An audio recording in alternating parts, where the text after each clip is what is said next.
Saudara yang kekasih, saat ini saya akan membawakan khotbah firman Tuhan berjudul Kerajaan 1000 Tahun dan Pengadilan Takhta Putih.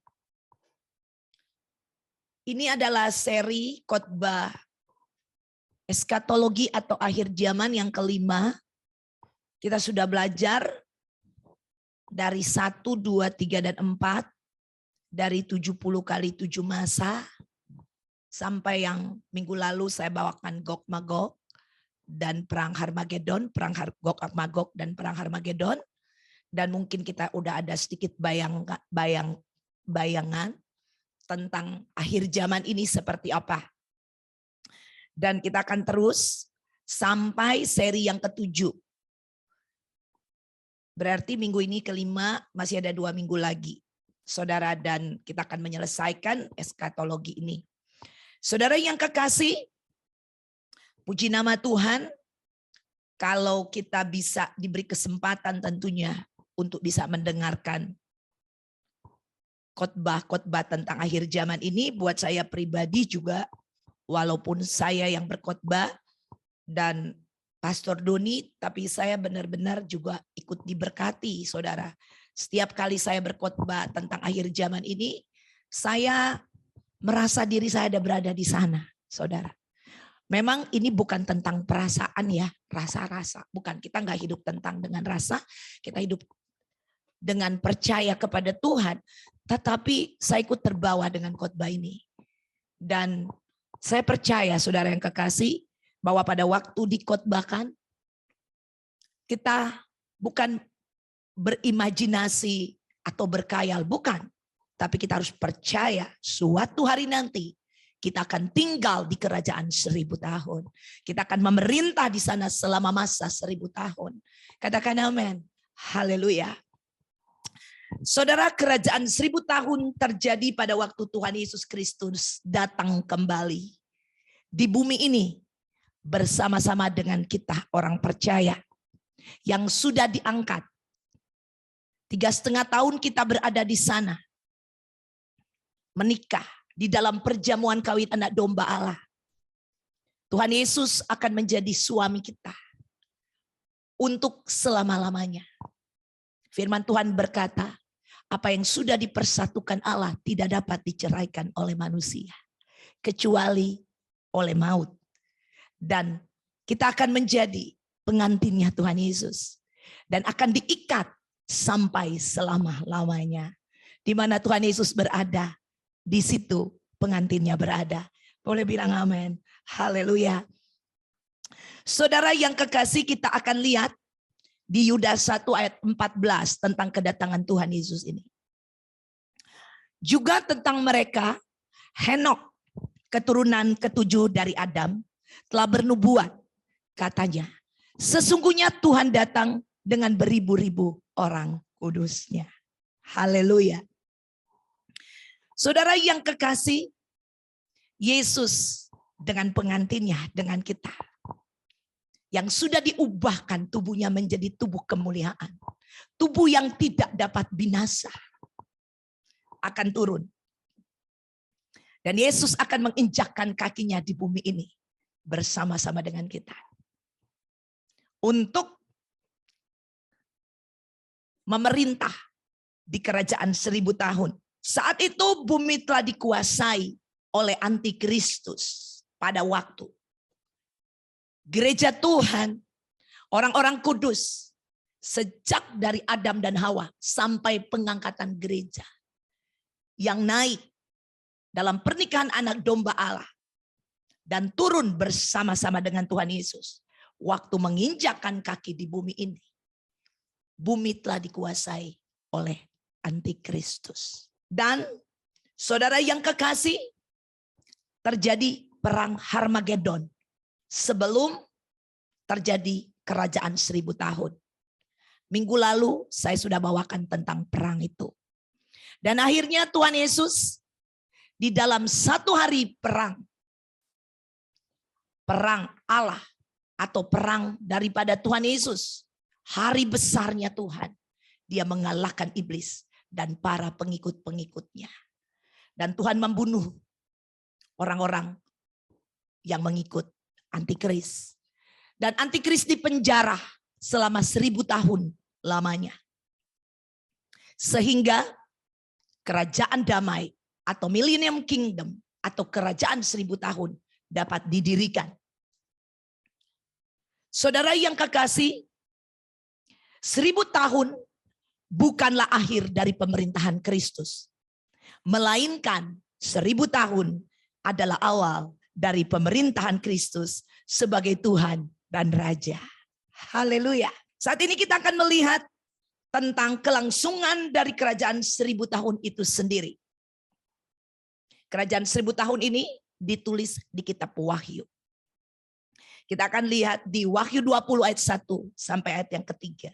Lalu aku melihat seorang malaikat turun dari surga, memegang anak kunci jurang maut dan suatu rantai besar di tangannya. Ia menangkap naga si ular tua itu, yaitu iblis dan Satan. Dan dia mengikatnya 1000 tahun lamanya. Lalu melemparkannya ke dalam jurang maut dan menutup jurang maut itu dan memetraikannya di atasnya. Supaya ia jangan lagi menyesatkan bangsa-bangsa sebelum berakhir masa 1000 tahun itu. Kemudian daripada itu, ia akan dilepaskan untuk sedikit waktu lamanya. Jadi iblis akan diikat.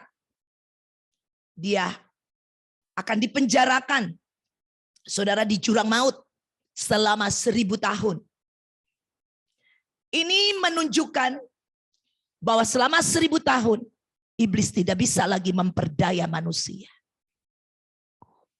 Selama 1000 tahun ini, pemerintahan damai atau pemerintahan Yesus Kristus Tuhan bersama dengan orang-orang percaya atau orang-orang kudus yang telah turun bersama-sama dengan Yesus.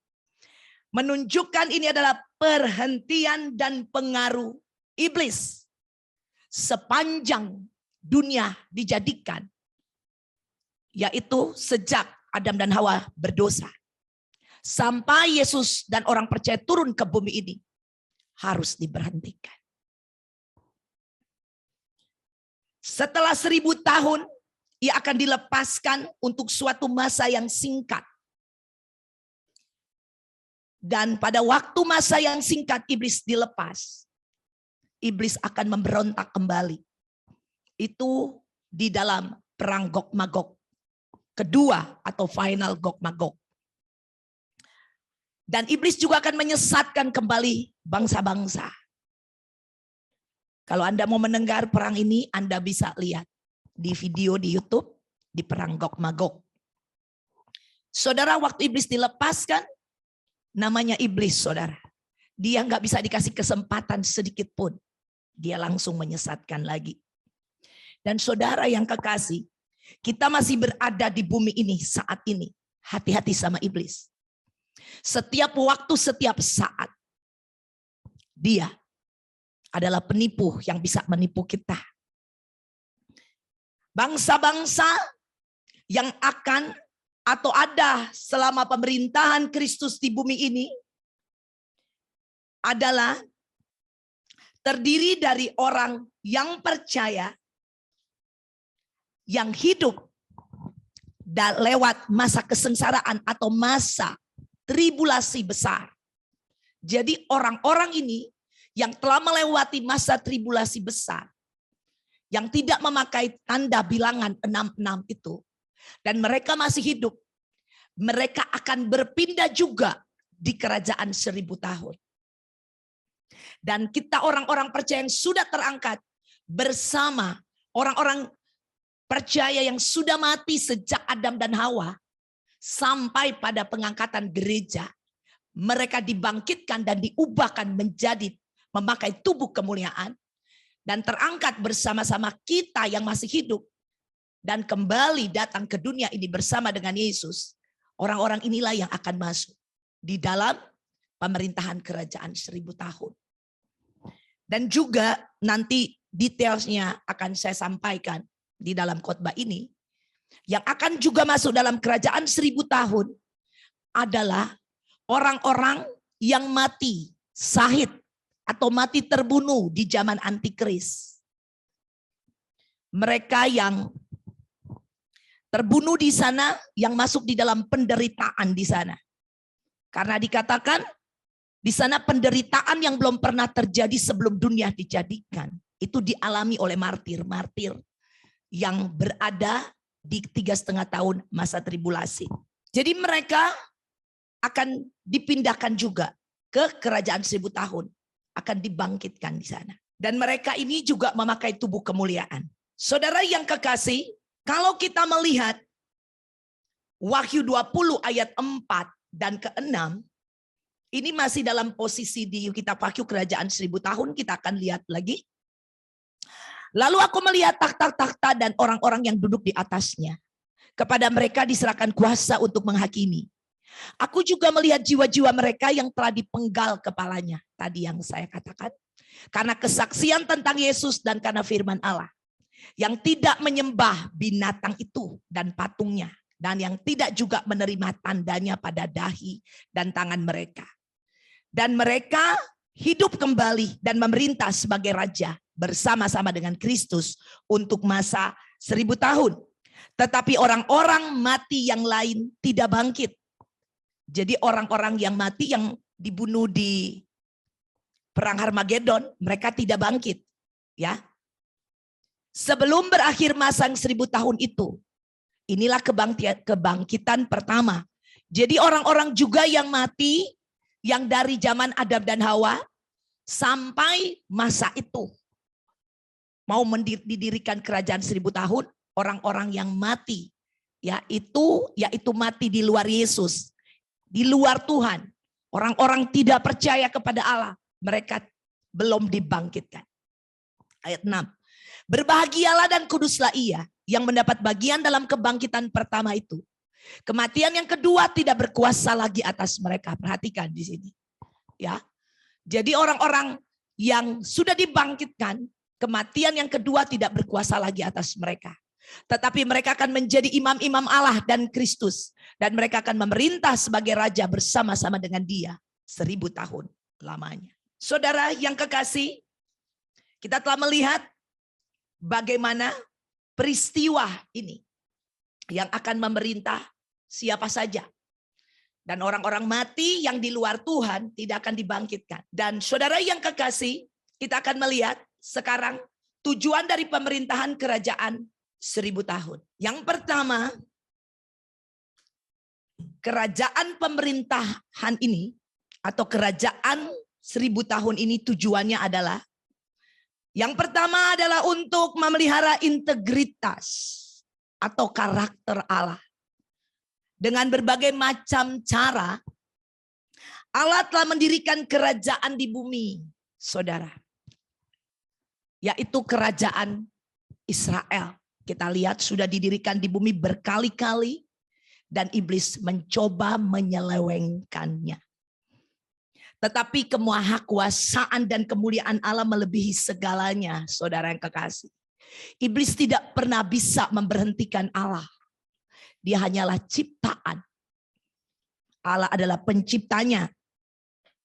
Dan Allah adalah pribadi yang patut kita percayai.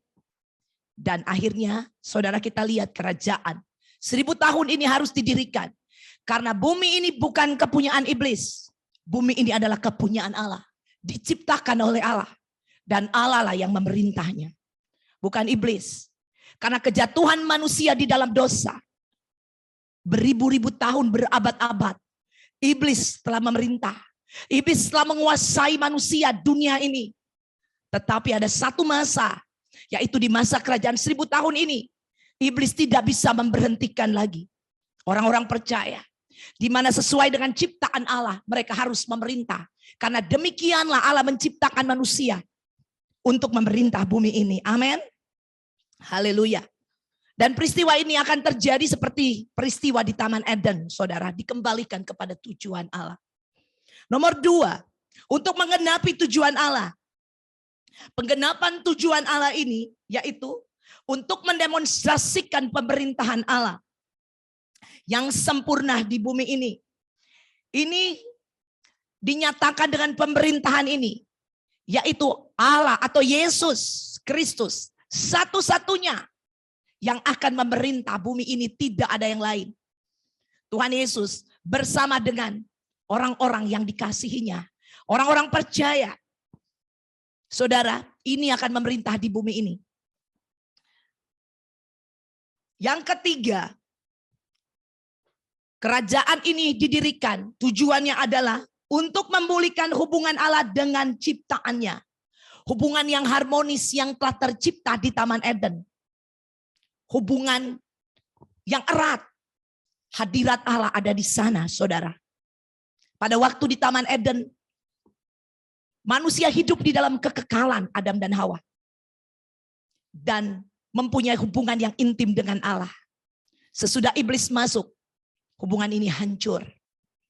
Dan kerajaan 1000 tahun ini, Allah mengembalikan hubungannya dengan manusia. Saudara, kita akan melihat Tuhan di kerajaan 1000 tahun ini. Face to face. Amin. Orang-orang akan melihat Tuhan Yesus face to face di sana. Puji nama Tuhan. Dan saat ini kita akan melihat juga keadaan pada pemerintahan kerajaan 1000 tahun ini. Yang pertama kita akan melihat keadaan di alam roh. Seperti apa? Kita buka di Efesus 6 ayat 12. Karena perjuangan kita bukanlah melawan darah dan daging, tetapi melawan pemerintah-pemerintah, melawan penguasa-penguasa, melawan penghulu-penghulu dunia yang gelap ini, melawan roh-roh jahat di udara. Saudara yang kekasih, ayat ini tidak akan berlaku di kerajaan 1000 tahun. Udara atau alam roh itu menjadi bersih. Tidak ada iblis lagi di sana. Karena iblis sudah dibuang ke jurang maut dalam kurun waktu 1000 tahun. Jadi alam roh itu bersih. Di mana persekutuan yang penuh dengan hadirat Tuhan itu akan menjadi kenyataan. Real. Tidak ada penghalang. Tidak ada dosa lagi. Tidak ada penghambat di sana. Tetapi apakah manusia bisa berdosa di kerajaan 1000 tahun? Kita akan lihat nanti, saudara. Jadi kalau kita lihat di kerajaan 1000 tahun ini, alam rohnya benar-benar bersih. Tidak ada pemerintahan. Kalau yang tadi ayat kita baca, di mana dikatakan ada pemerintahan di sana, ada penguasa di bumi ini, saudara. Ya, saat ini. Ada penghulu-penghulu di udara. Ada roh-roh jahat yang setiap saat, setiap hari mengintimidasi kita. Dan setiap hari seperti singa yang mau ngaum-ngaum siap menerkam kita. Tetapi pada saat itu udara akan menjadi bersih, saudara yang kekasih. Amin. Langit akan cerah. Haleluya. Tidak ada lagi, saudara, di sana tidak ada lagi kekotoran daripada yang iblis buat. Enggak ada. Semuanya bersih. Penuh dengan berkat Allah. Haleluya. Dan kita akan melihat nomor 2, keadaan bumi seperti apa. Kalau tadi keadaan di alam roh. Keadaan bumi, pertama kita akan baca di Kejadian 3 ayat 17. Ini nomor 1. Lalu firman-Nya kepada manusia itu, karena engkau mendengar perkataan istrimu dan memakan dari buah pohon yang telah kuperintahkan kepadamu, jangan makan daripadanya, maka terkutuklah tanah karena engkau. Dengan bersusah payah engkau akan mencari rezekimu dari tanah seumur hidupmu. Yang pertama, saudara yang kekasih, keadaan bumi. Berkat yang dulu hilang pada waktu dosa, sehingga kutuk masuk di dalam bumi. Di dalam kerajaan 1000 tahun ini dipulihkan oleh Tuhan Yesus Kristus. Amin. Haleluya. Bumi ini akan kembali seperti penciptaan pertama sebelum jatuh di dalam dosa. Tanah akan menjadi subur. Haleluya. Tanah yang dikutuk, bukan lagi ada kutukan di sana. Tetapi manusia akan hidup di dalam berkat-berkat Allah. Tidak ada satupun kutuk di sana. Bahkan tumbuhan yang mati yang kita lihat di dunia ini, saudara, di sana tidak ada kematian tumbuh-tumbuhan lagi. Dan manusia tidak akan bersusah payah, saudara, untuk bekerja. Kalau kita lihat tadi ayatnya berkata, engkau akan bersusah payah. Karena tanah yang dikerjakan adalah tanah yang sudah dikutuk. Tetapi saudara, di kerajaan 1000 tahun, tanahnya diberkati oleh Tuhan. Haleluya. Jadi penuh dengan berkat. Dan Anda mungkin ada yang sulit membeli ya saat ini makanan-makanan organik, ya saudara, karena begitu mahal. Tetapi di sana semuanya organik, saudara. Tidak ada GMO di sana, ya. Di sini kalau mau beli, kalau mau beli lihat dulu non GMO, saudara, ya. Di sana nggak ada lagi, amin. Manusia tidak akan mati, saudara, karena penyakit. Nggak ada penyakit di sana, ya. Saudara, tidak ada kolesterol. Jangan takut. Yang ada kolesterol nggak ada di sana, saudara. Nggak ada darah tinggi, nggak ada sakit jantung, nggak ada, saudara. Haleluya. Kenapa ada penyakit? Karena kita tinggal di dunia fallen world, dunia yang sudah jatuh. Amin. Haleluya. Saudara yang kekasih, ini luar biasa. Jadi berkat yang hilang pada waktu manusia jatuh ke dalam dosa dikembalikan. Nomor 2 kita akan lihat, saudara. Kita baca di ayat Yesaya 11 ayat 6 sampai 9. Serigala akan tinggal bersama domba dan macan tutul akan berbaring di samping kambing.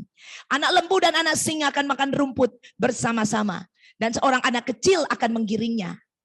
Lembu dan beruang akan sama-sama makan rumput dan anaknya akan sama-sama berbaring. Sedang singa akan makan jerami seperti lembu. Ayat 8. Anak yang menyusu akan bermain-main dekat liang ular tedung. Wow. Dan anak yang cerai susu akan mengulurkan tangannya ke sarang ular beludak. Tidak ada yang akan berbuat jahat atau yang berlaku busuk di seluruh gunungku yang kudus. Amin. Sebab seluruh bumi penuh dengan pengenalan akan Tuhan. Seperti air laut menutupi dasarnya. Nomor 2, binatang-binatang akan kembali seperti di Taman Eden. Saudara, tidak ada binatang buas sebelum manusia ini jatuh di dalam dosa. Binatang-binatang di sana akan menjadi jinak dan bersahabat. Sehingga kita lihat, ya anak kecil, saudara bisa ya mengulurkan tangannya di lubangnya ular. Ya, saudara, kalau kita lihat ular, kalau Anda ketemu ular saat ini seperti apa rasanya? Anda mau mengulurkan tangan? Lari kita semua. Betul? Tapi di sana saudara yang kekasih, ya, ular itu akan menjadi teman kita. Kita bisa bermain dengan singa, ya. Binatang-binatang yang buas menjadi jinak, kejam dan berbisa, ganas, tidak ada lagi. Saudara jangan takut, kalau ular colek sedikit jangan takut di sana. Tidak ada bisa, saudara. Ya, ada amin. Ini tempat yang indah, tempat yang luar biasa. Semuanya dikembalikan, saudara. Ya, dan kita lihat, saudara yang kekasih, di sana tidak ada kejahatan tadi dikatakan, amin. Saudara, gak ada yang jahat. Semua orang baik-baik.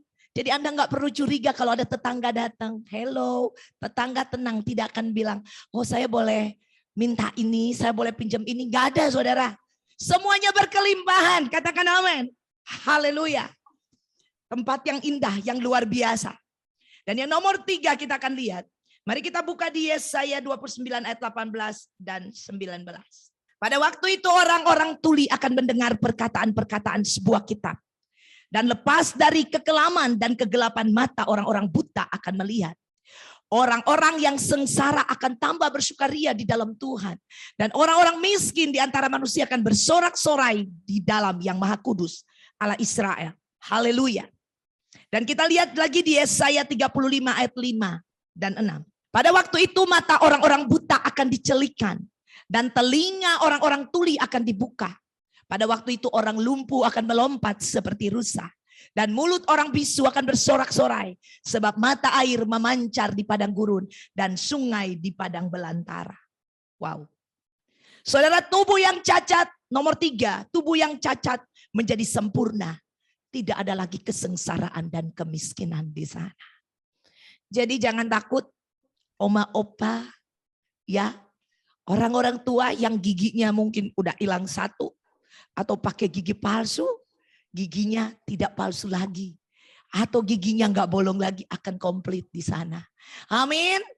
Yang ada cacat Semua dipulihkan tubuhnya sempurna, tidak ada cacat. Amin. Saudara, ya, yang mungkin jalannya, aduh ini dari lahir nih, dia dilahirkan udah pincang, atau dilahirkan matanya buta sebelah. Saudara, di sana tidak ada lagi kebutaan, tidak ada lagi kepincangan. Amin, saudara yang kekasih, semuanya indah, sempurna. Saudara bisa membayangkan? Bisa membayangkan? Di sana kita bisa bertemu dengan ada Bapak Abraham. Kita bertemu sana dengan Daud. Mungkin Anda bisa bilang, Daud, gimana dulu waktu cara mengalahkan Goliat? Gimana alih-alihnya, gimana cara lemparinnya? Daud akan ajarin, tapi nggak ngelemparin orang, saudara. Amin. Karena di sana penuh dengan kasih.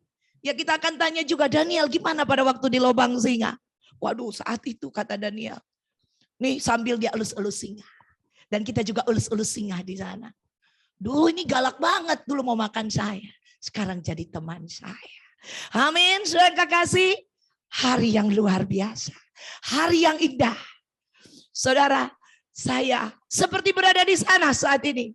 Saya bukan mengimajinasi yang tidak mungkin. Tapi saya beriman, saudara. Dengan kepercayaan saya sedang menikmati khotbah ini. Katakan amin. Haleluya. Haleluya, puji nama Tuhan. Bayangin tubuh sempurna. Nggak ada yang bilang gini, ih kok lu tinggi banget, kok gua pendek ya. Seperti itu. Waduh, saudara yang kekasih, luar biasa ya. Karena tidak ada iri hati lagi di sana. Ya, tidak ada saudara yang kekasih. Puji nama Tuhan. Di sana hanya ada sorai-sorai kehidupan. Hidup yang berkelimpahan di sana. Haleluya. Nggak ada lagi. Kita bilang, jangan buka pintu tuh, ada yang minta sumbangan. Ya, ada bunyi bel, kita ngintip. Aduh, ada orang bawa-bawa itu tuh yang lagi minta sumbangan. Ya, dan juga kita lihat, aduh, ada sumbangan buat pembangunan gereja. Nggak ada lagi, saudara. Amin. Haleluya. Haleluya. Puji Tuhan. Haleluya. Dan nggak ada lagi. Kita dengar, mau kemana Bu? Oh, ada orang sakit Bu Pendeta, mau pergi dulu, mau menumpangkan tangan kepada orang sakit. Atau ada yang telepon, Pastor Desi, ini mau minta didoakan. Ini napasnya tinggal satu-satu. Nggak ada lagi. Saudara jangan telepon-telepon saya ya, kalau sudah di sana. Ya, saya sudah menutup telepon. Ya, tidak ada menerima telepon lagi. Haleluya, amin. Puji Tuhan. Hari yang indah, hari yang luar biasa. Nomor 4 kita lihat. Mari kita mau baca ayat firman Tuhan dari Yesaya 11 ayat 8. Anak yang menyusu akan bermain-main dekat liang ular, tedung. Dan anak yang cerai susu akan mengulurkan tangannya ke sarang ular beludak. Ya, jadi ada anak-anak kecil di sana. Zakaria 8 ayat 4 dan 5. Beginilah firman Tuhan semesta alam. Akan ada lagi kakek-kakek dan nenek-nenek duduk di jalan-jalan Yerusalem. Kalau sekarang saudara pergi ke Yerusalem sana nggak ada kakek nenek lagi duduk-duduk di sana. Ya, takut dibom. Ya, masing-masing memegang tongkat karena lanjut usianya. Wow, pada lanjut usia di sana. Dan jalan-jalan kota itu akan penuh dengan anak laki-laki dan anak perempuan yang bermain-main di situ. Haleluya. Nomor 4, kalau kita lihat di situ ada kakek-kakek, nenek-nenek yang sudah lanjut usianya. Jadi kalau dibilang lanjut usianya, bukan kayak di sini. Orang umur 60 tahun kita udah panggil oma, opa, seperti itu. Kalau nenek-nenek di sana umurnya panjang, saudara kekasih ya. Kita akan kembali seperti di penciptaan pertama. Ya, kita lihat ya orang-orang zaman dulu tuh hidupnya ratusan tahun. Nah itu seperti itu. Tetapi poin saya nomor 4 adalah ada kelahiran dan perkawinan di sana. Ya, kita lihat ada anak-anak kecil di sana. Jadi di sana di kerajaan 1000 tahun ada perkawinan dan ada kelahiran. Tetapi orang-orang yang sudah memakai tubuh kemuliaan, kita tidak akan kawin lagi saudara dan punya anak. Enggak ada. Karena orang-orang yang sudah memakai tubuh kemuliaan, mereka ini adalah sudah tidak bisa berbuat lagi kedagingan, dalam arti bukan kedagingan dosa ya, tetapi sudah tidak bisa kawin mengawinkan lagi dan sudah memang tidak punya keinginan lagi. Karena tubuh yang digenakan adalah tubuh yang kekal dan yang tubuh yang tidak menginginkan lagi sesuatu yang berasal dari dunia ini. Jadi make sure semua kita masuk dalam pengangkatan ya, supaya pakai tubuh kemuliaan. Dan orang-orang yang memakai tubuh kemuliaan, dia akan memerintah bersama dengan Yesus. Selebihnya adalah rakyat. Rakyat yang tidak memakai tubuh kemuliaan. Dan di sini nomor 5 sekarang kita akan lihat seperti apa pada waktu pemerintahan ini. Nomor 5 kita akan buka ayat firman Tuhannya di Wahyu 20 ayat 4. Lalu aku melihat takhta-takhta dan orang-orang yang duduk di atasnya. Kepala mereka diserahkan kuasa untuk menghakimi. Aku juga melihat jiwa-jiwa mereka yang telah dipenggal kepalanya karena kesaksian tentang Yesus dan karena firman Allah, yang tidak menyembah binatang itu dan patungnya, dan yang tidak juga menerima tandanya pada dahi dan tangan mereka. Dan mereka hidup kembali. Nah ini dia, memerintah sebagai raja bersama-sama dengan Kristus untuk masa 1000 tahun. Ya, jadi nomor 5 adalah pemerintahan Yesus bersama-sama dengan orang percaya. Tadi sebelumnya saya sudah katakan. Nah saudara, jadi hanya sekali lagi, hanya orang-orang yang memakai tubuh kemuliaan yang akan memerintah bersama-sama dengan Tuhan.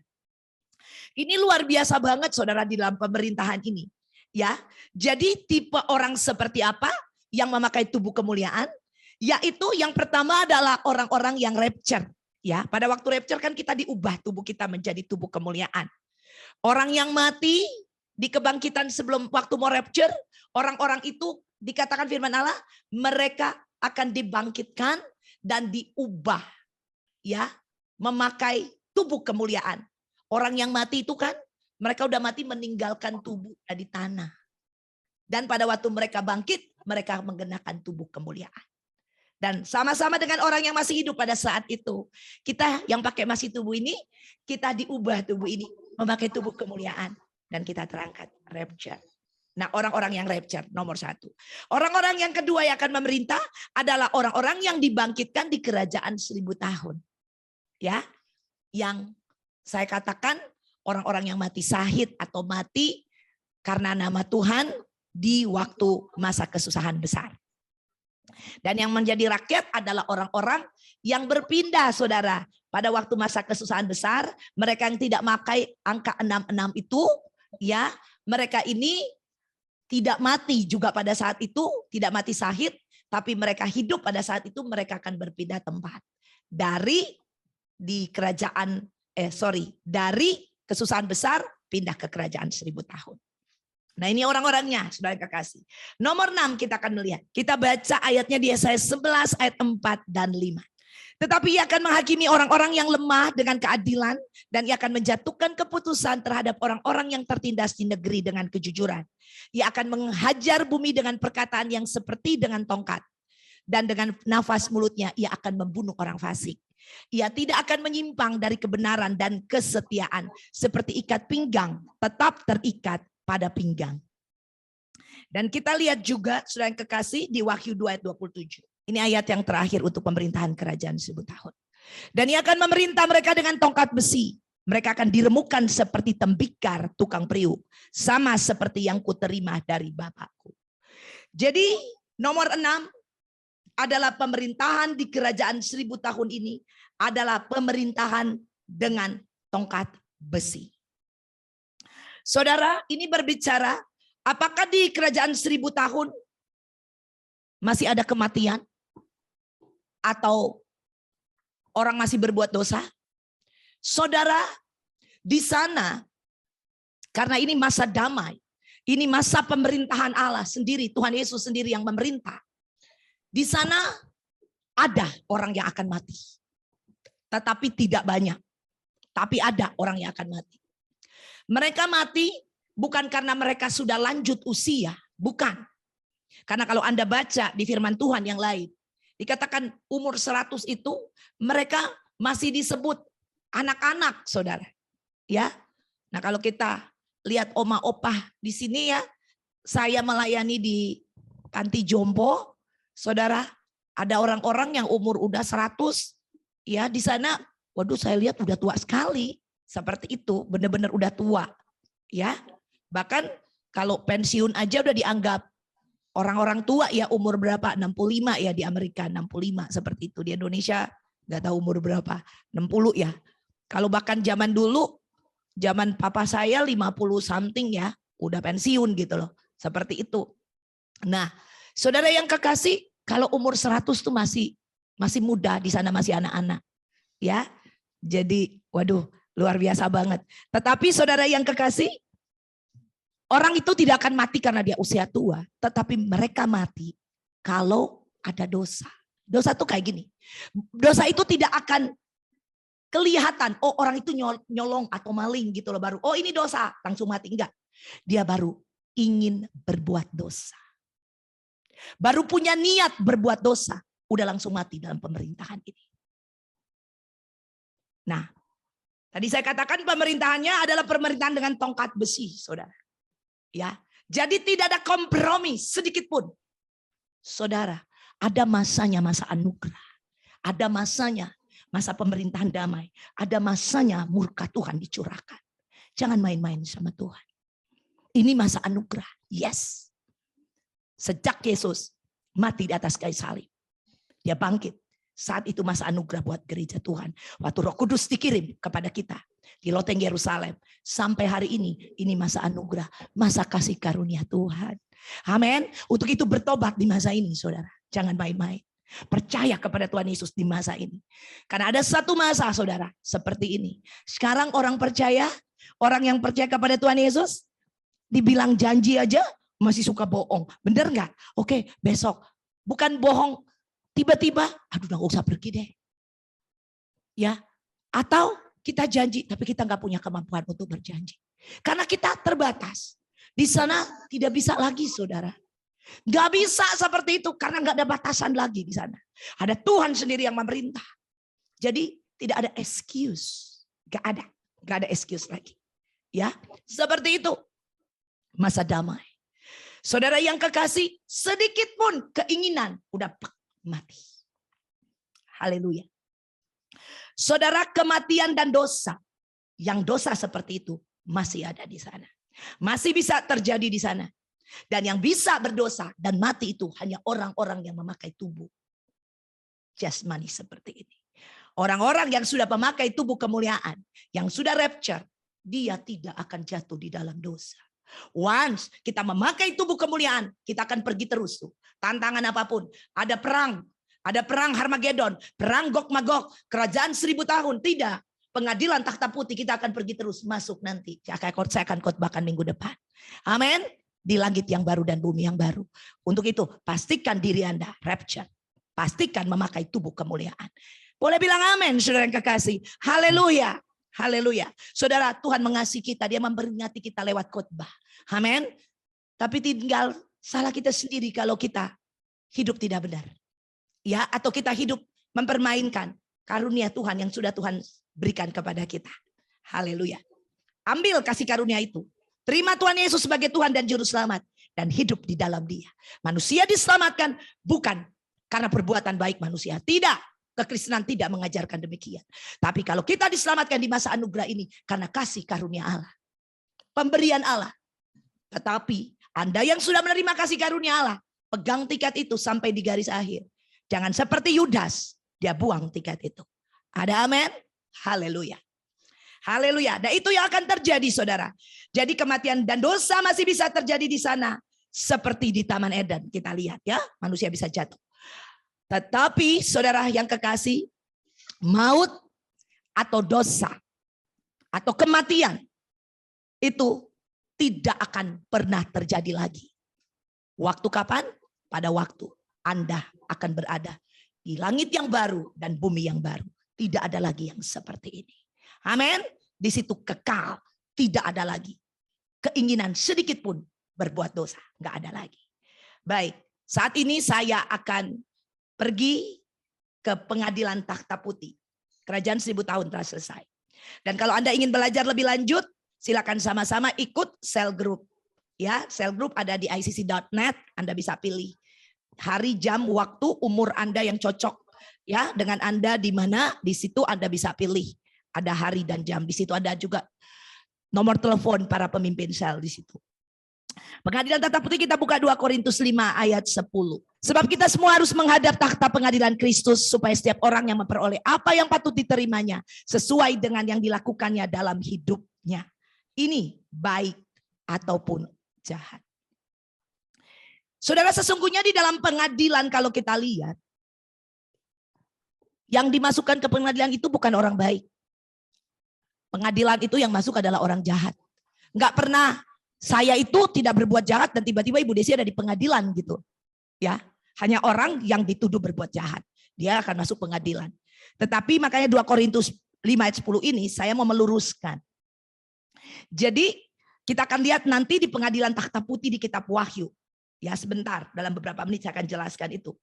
Tetapi di sini saya akan jelaskan baik ataupun jahat ini. Saudara, baik itu berbicara tentang domba. Ya, jahat itu berbicara tentang kambing. Ya, Anda ngerti kira-kira kalau saya ilustrasikan kayak gini. Orang yang percaya kepada Tuhan Yesus ini domba, atau orang yang menerima Tuhan Yesus. Orang yang tidak menerima Tuhan Yesus adalah jahat. Saudara, yang baik ini tidak akan diadili sama seperti yang jahat. Tetapi yang baik ini diadili. Kalau ini bahasa Yunani, ini bukan sebenarnya pengadilan, ini ada 2 macam. Ya, artinya ya pengadilan yang orang jahat ini dan yang baik itu bukan diadili, tetapi lebih kepada saudara diberikan upah di sana. Ya, diberikan reward di sana, saudara yang kekasih. Ya, mahkota, seperti itu dia. Jadi sekali lagi kita kira-kira mengerti, nanti yang ada di takhta pengadilan takhta putih ini hanya yang jahat. Nanti saya akan proof lewat ayat firman Tuhan nanti. Kita lihat lagi di Roma 3 ayat 10 sampai 12. Seperti ada tertulis, perhatikan di sini. Seperti ada tertulis, tidak ada yang benar, seorang pun tidak. Jadi ingat baik-baik ya, kalau Anda benar, itu bukan karena Anda yang benar, karena tidak ada seorang pun yang benar. Tapi Tuhan yang membenarkan kita. Tidak ada seorang pun yang berakal budi, tidak ada seorang pun yang mencari Allah. Perhatikan di sini. Kalau kita mencari Allah, itu karena kebaikan Allah, kasih karunia Tuhan yang diberikan kepada kita. Makanya orang yang bertobat menerima Tuhan Yesus, itu bukan dia yang membuat dia bertobat. Dikatakan Roh Kudus yang membuat orang itu bertobat. Ada firman Tuhannya. Ayat 12. Semua orang telah menyeleweng. Mereka semua tidak berguna. Tidak ada yang berbuat baik. Semua dibilang, semua orang. Jadi tidak ada satupun. Mau nabi kek, mau Raja Daud kek, mau siapa aja. Enggak ada sejak dari Adam dan Hawa. Semua orang telah menyeleweng. Mereka semua tidak berguna. Jadi enggak ada yang berguna di hadapan Tuhan. Enggak ada. Tidak ada yang berbuat baik. Seorang pun tidak. Saudara bayangin. Orang seperti ini harusnya dia dimasukkan kategori apa? Jahat. Harus masuk takhta pengadilan. Betul? Tetapi karena kebaikan Allah. Karena anugerah dia. Kita ada hari ini. Katakan amin. Kita bisa percaya dan menerima dia sebagai Tuhan dan Juru Selamat. Ingat baik-baik ini. Pegang ini dalam hidupmu. Anda mau berbuat apa aja buat Tuhan, Anda gak bisa balas kebaikan dia. Anda mau berikan hidupmu 24 jam. Anda mau serahkan seluruh hartamu. Anda mau berikan dirimu sampai mati. Anda gak bisa balas kasih Tuhan. Rasul-rasul pada mati demi untuk Injil. Mereka gak bisa balas kasih Tuhan dengan kematian mereka. No. Karena mereka mati untuk Allah yang sudah baik bagi mereka. Tetapi Allah mati untuk mereka yang jahat kepada Allah. Katakan amin. Haleluya. Ya. Jadi kalau kita lihat pengadilan ini. Dan kalau kita nggak diadili.